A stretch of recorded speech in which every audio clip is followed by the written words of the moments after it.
আসসালামু আলাইকুম। বাংলাদেশে এখন অনেক জায়গায় বন্যার পরিস্থিতি খুবই ভয়াবহ। অনেক জায়গায় বন্যা হচ্ছে বা বিভিন্ন সেতু ভেঙে ভেঙে যাচ্ছে বা নদী ভাঙনে অনেকের বাড়িঘর তছনছ হয়ে যাচ্ছে। এই সময় মানুষের কিন্তু প্রচুর পরিমাণে সচেতনতা, তৎক্ষণাৎভাবে ডিসিশন নেওয়া এবং প্রশাসন, স্থানীয় প্রশাসন এবং এনজিও, সরকার এই অনেক সমন্বয় মিলে এসব বিপদকে আমরা মোকাবেলা করতে পারি। ফার্স্ট অফ অল আমরা বন্যা কবলিত এলাকায় যেটা হয় সাধারণত প্রথমত মানুষের যেটা লাগে সেটা হলো পানি। পানির অপর নাম জীবন। পানি ছাড়া মানুষ কখনো বাঁচতে পারে না। তো একটা বন্যা কবলিত এলাকায় সেখানে বিশুদ্ধ পানি পাওয়া খুবই দুষ্কর। এজন্য সেখানে পানি স্পেশালি ফার্স্ট প্রায়োরিটি থাকবে, যে এখানে বিশুদ্ধ পানি থাকবে, সেখানে ফুটিয়ে পানি খাবে এবং ক্লোরিন দিয়েও তাকে পানি বিশুদ্ধ করে যেন খাইতে পারে, এই প্রসেসটা তাকে সেখানে করতে হবে। দ্বিতীয়ত কি, মানুষ অবশ্যই কী টয়লেট করে, প্রস্রাব পায়খানা করে, এজন্য অবশ্যই সেখানে নিরাপদ স্যানিটেশন বা নিরাপদ টয়লেট থাকা দরকার এবং হাত ধোয়ার ব্যবস্থা করা দরকার, এতে করে যেন জীবাণুটা আশেপাশে ছড়িয়ে না যায়। আর যেখানে সেখানে যদি পায়খানা কেউ করে, ওই পায়খানার ফেকেল অর্থাৎ ওই পায়খানার জীবাণুগুলো আশেপাশে কিন্তু ছড়িয়ে বিভিন্ন রোগবালায় সৃষ্টি করতে পারে। তৃতীয় কি, এ সময় বন্যা কবলিত এলাকায় প্রচণ্ডভাবে পানিবাহিত রোগ দেখা দেয়, যেমন টাইফয়েড, ডায়রিয়া, অনেকের বমি তো একটা সিমটম, বমি, ঠিক আছে, বিভিন্নভাবে, যেমন ডেঙ্গু, এগুলো রোগবালাই হয়। এটা আমরা মেজর করে সেখানে পর্যাপ্তভাবে ওষুধ সরবরাহ করতে পারি, এতে করে বন্যা কবলিত এলাকায় যেন এগুলো ইনফেকশাস ডিজিজ যেন ছড়িয়ে যেতে না পারে।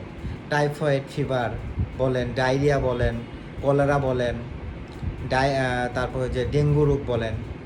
তো এই জন্য আমরা সাধারণত ডেঙ্গু বন্যা কবলিত এলাকায় যখন সারা ঘুমাবে অবশ্য মশারি টাঙিয়ে ঘুমাবে এবং এ সময় তাদেরকে স্বাস্থ্য বিষয়ে সচেতনতা করতে হবে, যে কী কী করলে এই ইনফেকশন ডিজিজ থেকে আমরা কীভাবে মুক্তি পাইতে পারি, যদিও হয়েও যায় আমরা কোথায় যাই এটা ট্রিটমেন্ট নিতে পারি বা বাসায় কীভাবে সেটা প্রাথমিক চিকিৎসা করতে পারি, সে বিষয়ে স্বাস্থ্য সচেতনতা বজায় রাখতে হবে।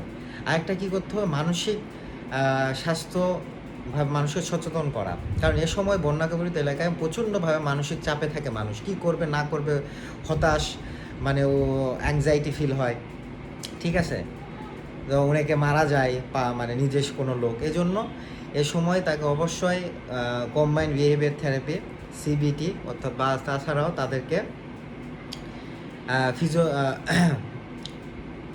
মানসিক স্বাস্থ্য নিয়ে তাদেরকে সচেতনতা করতে হবে, যে তাদের প্যানিক অ্যাটাক হলে কী কী পদক্ষেপ নিলে তার প্যানিক অ্যাটাক থেকে মুক্ত পাইতে পারে, বা যে ভয় পাচ্ছে, ফোবিয়া আছে, সেই সময় সে কী কী করতে পারে। আর বন্যা কবলিত এলাকায় একটা খুবই মারাত্মক যেটা দেখা যায়, এই যে অনেক সময় কুমির বা হলো সাপ, বিচ্ছু অনেক সময় বসত বাড়ির আশেপাশে চলে আসে। তো এগুলো কার্বলিক অ্যাসিড যেটা আছে আশেপাশে ছিটিয়ে দেওয়া রাখা, যেন সেই গন্ধে যেন সাপ না আসতে পারে, বা যতটা সম্ভব আপনি যদি থাকেন উঁচু স্থানে থাকার চেষ্টা করবেন, যেন সাপ নিচে যেন আশেপাশে উপরে না উঠতে পারে, ঠিক আছে। আর অবশ্য মশারি টাঙিয়ে ঘুমাবেন। আর এগুলো সচেতন করা যে কোনো বিষধর সাপ যদি কামড়ও দেয়, সেখানে দাগ থাকে, দুটো দাগ থাকবে, অবশ্য যতটা সম্ভব আপনি হালকা ওখানে কাপড়টা বা হলো আপনার ব্যান্ডেজ যদি থাকে হালকা পেস্ট দিবেন, বেশি পেস্ট দিলে ওখানে রক্ত চলাচল বন্ধ যদি হয়ে যায় এক সময় পঙ্গু হয়ে যায়, তারপর পা কেটে ফেলতে হয় বা হাত কেটে ফেলতে হয়, এটা থেকে সচেতন হবেন। তো হালকা বাঁধন দিয়ে তা অতি শীঘ্রই আপনি নিকটস্থ হসপিটালে বা মেডিকেলে নিয়ে যাবেন। কখনো ওঝা বা কবিরাজের কাছে যাইবেন না, যত সময় নষ্ট করবেন ততই আপনাদের ক্ষতি হতে পারে। তার আরেকটা কী করতে পারি, এসব যে ভেক্টর যেসব রোগবালাই ছড়ায়, যেমন হলো যেসব জায়গায় পানি জমা থাকে, যেসবে ডেঙ্গু রোগ হয়, সেসব আমরা পরিষ্কার পরিচ্ছন্ন রাখবো। যেখানে সাপ পোকামাকড় থাকে সেসব অঞ্চলকে আমরা পরিষ্কার করব ঝাপঝোড় থেকে, আমরা উঁচু স্থানে থাকব।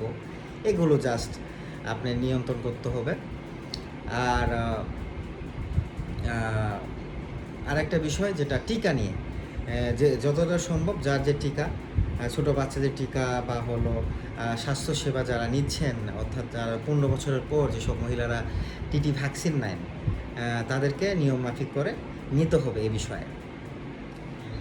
আর এই সময় আর একটা খুব ইফেক্টিভ হলো ত্রাণ, অর্থাৎ বিভিন্ন জেলা থেকে, বিভিন্ন বিভাগ থেকে টাকা উঠিয়ে নির্দিষ্ট স্থানে যে ত্রাণটা বিতরণ করা হয় এটা সঠিকভাবে যেন হয়, এজন্য সমন্বয় স্বাস্থ্য সেবা মান উন্নয়ন করতে হবে। যেমন স্থানীয় প্রশাসন, এনজিও, সেখানকার হাসপাতাল, সরকার, এগুলো মানে কম্বিনেশন করে সেখানে একটা ত্রাণ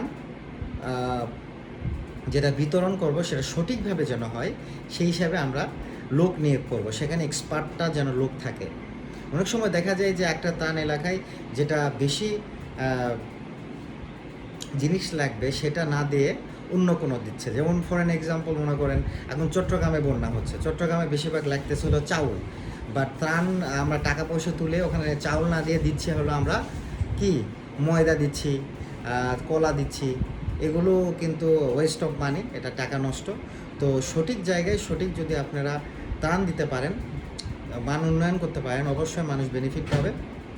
এবং আপনার যে সংস্থাগুলো এগুলো কিন্তু বহির্বিশ্ব থেকে আপনারা ফান্ডিং পাবেন।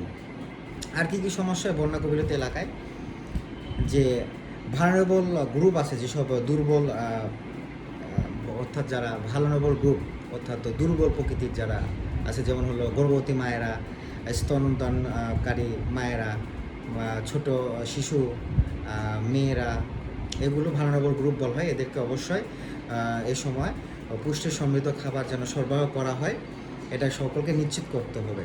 এবং বয়স্ক মানুষদের এ সময় প্রচণ্ডভাবে খুবই প্রয়োজন হয়ে থাকে হেল্পের জন্য। এ সময় তাদেরকে পর্যাপ্ত পরিমাণে একজন এক্সপার্টকে নিয়ে পর্যাপ্ত পরিমাণে তাদেরকে পুষ্টি গুণাগুণ যেন সরবরাহ করতে পারি। এই বন্যা কবলিত এলাকায় বিভিন্ন সমস্যা হয়ে থাকে, যেমন ত্রাণ নিয়ে। কারণ দেখবেন যেখানে বেশি সমস্যা বা বেশি টাকা পয়সার বিষয়, সেখানে কিন্তু দুর্নীতি হওয়ার চান্স থাকে। তো ত্রাণেও কিন্তু অনেক দুর্নীতি হয়, অনেক টাকা দুর্নীতি হয়। যারা দিচ্ছেন তারা ঠিকই দিচ্ছে, বা যারা ডিস্ট্রিবিউশন করতেছে অর্থাৎ সাপ্লাই চেইন, তারা কিন্তু এখানে পর্যাপ্ত এক্সপার্ট না থাকার কারণে মানে হলো যাদেরকে পাওয়া দরকার, যাদের ন্যায্য পাওয়া উচিত ত্রাণ, তাদের কিন্তু পায় না। এমনও জায়গা আছে দেখতেছেন, কি বলবো, অদূর গ্রামে সামনে গ্রাম পাচ্ছে বা ওই গ্রামটা পাচ্ছে না, বা এমন জায়গায় সেই গ্রামটা আছে সেটা যাইতেই পারতেছে না। এটাও কিন্তু ভয়াবহ একটা কাজ। অবশ্যই বলবো স্থানীয় প্রশাসন, এনজিও এবং ওখানকার হাসপাতাল, ট্রিটমেন্ট হেলথ টিম, তারা এইগুলো অগোচরে দেখবেন। আর অবশ্যই কিছু ওখানে কি লাগে, সার্জিক্যাল ইকুইপমেন্ট দরকার হয়ে থাকে। যেমন অনেক সময় এই সময় কারো কী হইতে পারে, নর্মাল ডেলিভারি হইতে পারে, বা কারো এমার্জেন্সি কোনো ক্রাইসিস হইতে পারে, কারো হাত ভেঙে যাইতে পারে, বা বিভিন্নভাবে। এই জন্য ওখানে কিছু সার্জিক্যাল ইকুইপমেন্ট, যন্ত্রপাতি সেখানে দেওয়া। এই যে ডিস্ট্রিবিউশন, এই যে সাপ্লাই চেইন, এটা কিন্তু খুবই ইম্পর্ট্যান্ট। যে আপনি টাকা দিলেন, সেই টাকাকে পর্যাপ্ত পরিমাণে ব্যবহার হচ্ছে কি না, এটা এক্সপার্ট ছাড়া অন্য কাউকে দিলে অবশ্যই এটা ওয়েস্ট অফ পানি হবে। তো অবশ্যই বলবো যারা এসব বিষয়ে অভিজ্ঞ, তাদের দ্বারাই ত্রাণ বিতরণ করতে দেবেন, আদারওয়াইজ কিন্তু এটা জাস্ট ওয়েস্ট অফ মানি হবে। আর সরকার অবশ্যই এইসব বন্যা কবলিত এলাকায় যেন ফার্দার যেন নদী ভাঙন না হয়, এখানে বিভিন্নভাবে ব্যবস্থা নেবে। এবং বিভিন্ন আশ্রয় কেন্দ্র তৈরি করবে উঁচু স্থানে। যখন পানি উচ্চ স্থানে উঠবে তখন সবাই যেন ওই আশ্রয়স্থানে যায় থাকতে পারে, এবং মানুষজনের কাছে যেন শুকনো খাবার থাকে, মুড়ি, চিড়া, হ্যাঁ, গুড়, এ জাতীয় নর্মাল স্যালাইন। ঠিক আছে, স্যালাইন খুবই খুব ইম্পর্টেন্ট এই সময় বন্যা কবলিত এলাকায়, কারণ এই সময় মানুষের ডায়রিয়া প্রকট আকারে ধারণ করে। কারণ এই সময় পানিবাহিত রোগ প্রচণ্ডভাবে হয়, কারণ পানি খুবই কন্টামিনেট থাকে, কন্টামিনেশন হয়। এগুলোই বলবো যে আমাদের যে বন্যা কবলিত এলাকায় আমরা যদি সঠিকভাবে ব্যবস্থা করতে পারি, সাধারণ মানুষের কষ্ট লাঘব হবে। তো যে কোনো উপায়ে আমরা নর্মাল যে পানি আছে, বিশুদ্ধ পানি আমরা সাপ্লাই দিব, নিরাপদ ল্যাট্রিন তৈরি করব। যেসব পানিবাহিত রোগবালা হয় সেটাকে আমরা প্রতিরোধ করার চেষ্টা করবো। হলেও কী করতে হয় না করতে হয় সচেতন করবো, মানসিকভাবে তাদেরকে স্টেবল করব, আশ্রয়স্থান কেন্দ্রে তৈরি করে তাদেরকে সেখানে নিয়ে যাওয়ার চেষ্টা করব। ত্রাণ যেভাবে দিব তার মান উন্নয়ন করব। এগুলোর মাধ্যমে কিন্তু বন্যা কবলিত এলাকায় আমরা সেবা দিতে পারি। তো আবার একটা কথা, এখানে কিন্তু বন্যা কবলিত এলাকায় পানি যেখানে সাপ থাকে, বসত বাড়িতে সাপ বা কুমিরও অনেক সময় আনাগোনা হইতে পারে। তো এগুলো থেকে সচেতনতা অবলম্বন করতে হবে। শুধু সে নিজে করলে হবে না, আশেপাশে মানুষজনকে হেল্প করতে হবে, স্থানীয় প্রশাসনকে, এনজিওকে, তারা তো করবেই। প্লাস হলো আশেপাশে যদি কারো হেলথ টিম থাকে তাহলে নিজের ইচ্ছা স্বেচ্ছাসেবক হিসেবে এটা কাজ করা উচিত, কারণ মানুষ মানুষের জন্য। এভাবে বন্যা কবলিত এলাকায় আমরা মানুষদের স্ট্র্যাটেজি কৌশলগতভাবে উন্নয়ন করার মাধ্যমে তাদেরকে জীবনযাত্রার থেকে অনেক কষ্ট লাঘব করতে পারি।